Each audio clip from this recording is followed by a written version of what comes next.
మంత్రి పొంగులేటి కాంగ్రెస్ ప్రభుత్వంపై ఆగ్రహం వ్యక్తం చేశారు బీఆర్ఎస్ ఎమ్మెల్సీ దాసోజు శ్రవణ్. వీరు పాలకులు కాదు, వైట్ కాలర్ రౌడీలంటూ తీవ్ర స్థాయిలో మండిపడ్డారు. అధికారంలో ఉండి ప్రజల హక్కులను కాలరాస్తున్నారంటూ వట్టినాగులపల్లి భూముల విషయంలో స్పందించారు. అధికారాన్ని అడ్డుపెట్టుకుని ప్రజల ఆస్తులను దోచుకుంటున్నారని, హైదరాబాద్, రంగారెడ్డి జిల్లాల్లో రియల్ ఎస్టేట్ మాఫియాకి తెరలేపారంటూ ఆరోపించారు దాసోజు.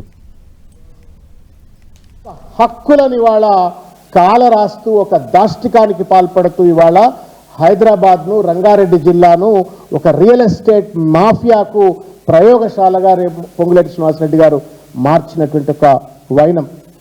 అధికారాన్ని అడ్డబెట్టుకొని ఏ రకంగా ఒక దుర్మార్గమైనటువంటి ఒక ముష్కర యత్నానికి పాల్పడతా ఉన్నారో, ప్రజల హక్కులను ఎట్లా కాలరాస్తా ఉన్నారో, ప్రజల ఆస్తులను ఎట్లా దోచుకోవాలనే ప్రయత్నం చేస్తూ ఉన్నారో క్లాసిక్ కేసు ఇది.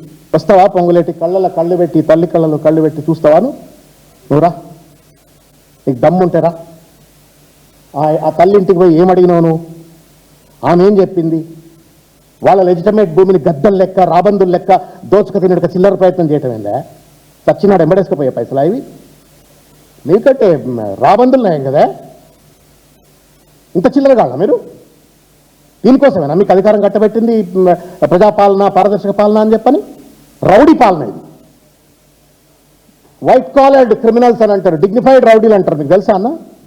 డిగ్నిఫైడ్ రౌడీలు. మామూలు వెనకటి రోడ్ రౌడీలు అంటేనేమో ఇట్లా మడిచి ఇట్లా పెట్టి పాన్లు తిని ఇట్లా తిని పైల్వాన్లు తిరిగేది. ఇదంతా డిగ్నిఫైడ్ రౌడీలు.